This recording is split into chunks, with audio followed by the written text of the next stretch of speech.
কিভাবে একটি Facebook page create করবেন সেটি দেখাবো আজকের এই ভিডিওর মাধ্যমে।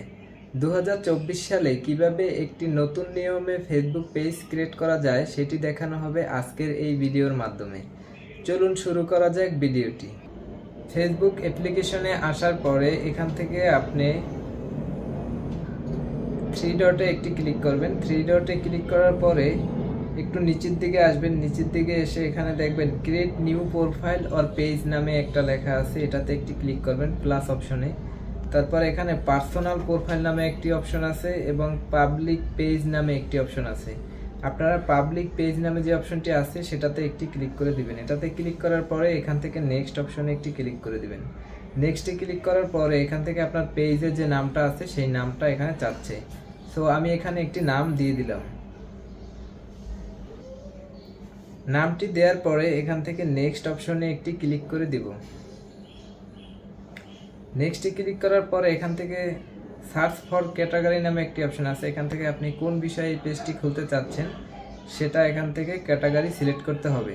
সেজন্য এখানে সার্চ অপশনে গিয়ে আপনি সার্চ করবেন যেই ক্যাটাগরি আপনি চাচ্ছেন সেই ক্যাটাগরি এখানে চলে আসবে।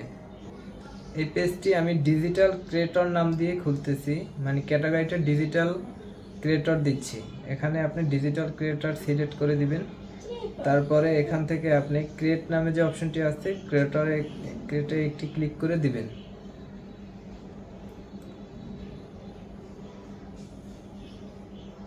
তারপর এখান থেকে আপনার বায়ো চাবে, এখানে আপনি জেন্ডারে বায়ো চাবে। এখানে বায়োডাটা আপনি দিতে পারেন আপনার মতো করে সাজিয়ে। আমি এখানে দিয়ে দিচ্ছি হ্যালো।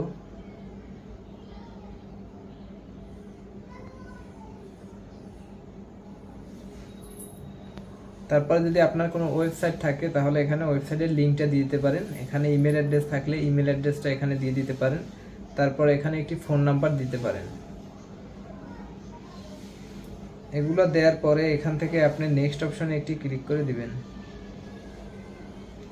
নেক্সটে ক্লিক করার পরে এখান থেকে আপনার প্রোফাইল এবং এটার একটি কভার ফটো চাই। এখানে কভার অ্যান্ড প্রোফাইল পিকচার দেওয়ার পরে এখান থেকে নেক্সট অপশনে একটি ক্লিক করে দিবেন। নেক্সটে ক্লিক করার পরে এখান থেকে আপনাকে দেখাবে কিছু ফ্রেন্ডকে এখানে অ্যাড করার জন্য, ইনভাইট করার জন্য। ইনভাইট ফ্রেন্ডে একটি ক্লিক করবেন। এখান থেকে আপনি চাইলে 2 জন 4 জন বা 5 জন সিলেক্ট করে দিতে পারেন। সেন্ড ইনভাইটে দেওয়ার পরে এখান থেকে নেক্সট অপশনে একটি ক্লিক করে দিবেন। নেক্সটে ক্লিক করার পরে page notification on your profile, মানে আপনার পেজে যে নোটিফিকেশনগুলো আসবে সেগুলো কি প্রোফাইলে শো করবে কিনা। তারপর এখান থেকে আপনার ডানে একটি ক্লিক করে দিবেন।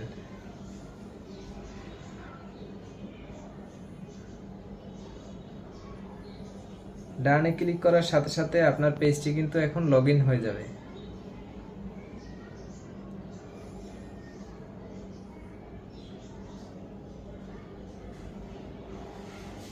এই যে দেখেন আপনার পেজটি কিন্তু লগইন হয়ে গেছে। এখান থেকে স্টার্ট ট্যুরে একটি ক্লিক করে দিবেন। তারপর এখান থেকে নেক্সটে ক্লিক করে দিবেন। আবার নেক্সটে ডানে একটি ক্লিক করে দিবেন। এই যে আপনার পেজটি কিন্তু সাথে সাথে ক্রিয়েট হয়ে গেছে। এখান থেকে আপনি চাইলে সব কিছু করতে পারবেন। এগুলো সব নেক্সটে ক্লিক করে দিবেন। এখান থেকে আপনি এই যে প্লাস অপশনে ক্লিক করবেন। প্লাস অপশনে ক্লিক করার পরে এখান থেকে reels, live, upload, story, photo সব কিছু এখানে শেয়ার করতে পারবেন। এবার আমি এখানে আমার প্রোফাইলে পেজের যে প্রোফাইলটি আছে প্রোফাইলে একটু গিয়ে দেখি এটা সব ঠিকঠাক আছে কিনা সব কিছু। এই যে দেখেন এখানে কিন্তু পেজটি লাইক 0, ফলোয়ার 0, এই যে সব কিছু কিন্তু ঠিকঠাক আছে। এবার আপনি চাইলে এই পেজে সঠিকভাবে পোস্ট করতে পারবেন। ভিডিওটি যদি ভালো লেগে থাকে তাহলে অবশ্যই আমার চ্যানেলটি সাবস্ক্রাইব করবেন এবং একটি লাইক দিতে ভুলবেন না।